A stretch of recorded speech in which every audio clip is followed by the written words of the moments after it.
Star Wars Episode 7 The Force Awakens is directed by J.J. Abrams and it stars Daisy Ridley, John Boyega, Adam Driver, Oscar Isaac, Carrie Fisher, Harrison Ford, Mark Hamill, Domhnall Gleeson, Andy Serkis, and also Simon Pegg and Daniel Craig. And I think it's fair to say that this film is the most anticipated, the most hyped up film of all time.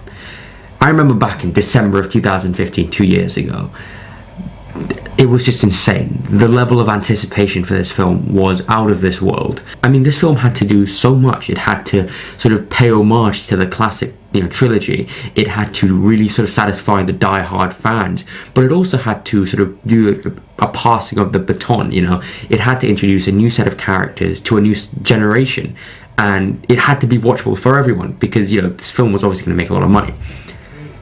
And I think it did that. Personally, The Force Awakens is one of my favourite, sort of most memorable, best cinema-going experiences. I would say Force Awakens and La La Land, because I will always remember the time I saw Force Awakens for the first time. When I see a film in a cinema, I get pretty annoyed when people start speaking really loudly or when they're just going on their phones. It's just disrespectful. It's just shut up and watch the movie. And the first and last and only time I've ever spoken loudly or reacted to something loudly in a theatre was when I saw The Force Awakens. The scene when Kylo Ren stops the blaster bolt from Poe. And when that scene happened, I was like this, and I was like, oh shit! And I think a lot of people probably looked at me and what the fuck is this guy on? I think that's the best thing about The Force Awakens, is that there is just exciting moment after exciting moment after exciting moment after exciting moment. I'm pretty sure this film is about 2 hours and 15 minutes, and there is never a dull moment. It's so fast paced, but at the same time it knows when to take breaks. It knows when to give the audiences a moment to take a breath, because there are a lot of exciting and intense moments, and you need to balance that out with moments that are relaxed. And this film does that so well, because of course there are incredible action set pieces, and we'll talk about that in just a bit, that are so well directed. And there are also these smaller moments between characters, whether it's that shot of Leia when she realizes that Han's dead, or Rey looking at this woman and coming to the realization that she might actually end up like this, and that she wants to get out of here. She doesn't want to be stuck on Jakku for the rest of her life. So good. And the character introductions, I'm going to talk about this next. Rey is flawlessly introduced. Poe and Finn, their first meeting is it's the gold standard for writing and introducing characters in a quick way, but making it work, making it feel natural. And of course, Oscar Isaac and John Boyega are both incredible in this movie. But I really have to talk about that first meeting when Finn's calm down, take it easy, and Poe's I am calm, and Finn says, I'm talking to myself. Or when Poe asks Finn what his name is and he doesn't have one, so Poe calls him Finn. It's nice to meet you, I'm Poe. It's such great writing. Daisy Ridley, I mean, this is her first film. And I mean, how many people get that it's your first movie and it ends up being the biggest movie of all time? Not only has Rey become one of the most iconic movie characters of all time, I think Daisy Ridley is just a really, really great actor. However, there is obviously the criticism that Rey can basically do anything and everything, and she's basically a character without flaws, which I do understand, and that does annoy me a little bit. But you have characters like Finn and Poe and Han and Chewie, obviously, Harrison Ford, such great performance.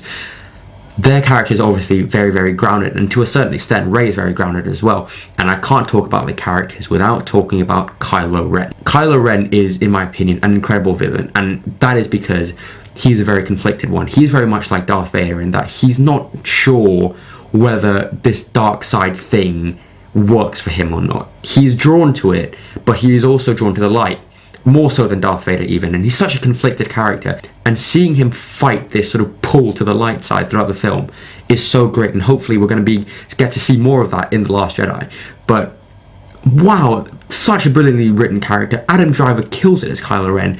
Just the opening scene alone, when you see him come and you hear that theme, the dun dun dun dun, it's just so great. John Williams' score in this film is great, and the cinematography is great.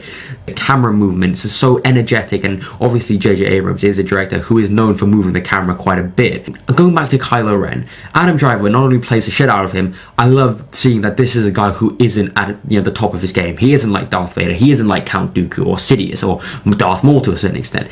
This is a guy who's still learning, and he may seem on the surface like this badass villain, but obviously once he takes off that mask and once you see that this is just some kid, right, this is just some guy who's very much like Rey. That's so great because we don't get that type of villain nowadays, you know? And of course the fact that he is the son of Leia and Han. This is Ben Solo. And I like that this film sort of establishes it without too much fanfare. This could have been saved for a big third act reveal, right? It kind of does the same thing that Blade Runner 2049 did, spoiler alert, when you find out that Ryan Gosling is a replicant in like the first scene. And in the opening scene it is hinted at that, you know, Kylo Ren might be or might not be someone related to the Skywalkers or whatever, and then you find out, and it's really, really effective, and it's just really, really great writing again. I also can't miss Maz Kanata, Lupita Nyong'o. She's got a really sort of warm and welcoming voice, and I just love the character of Maz. She's just so great. And another thing that I love about this film is that it is very much visual storytelling. The best example of how this film does visual storytelling so well is that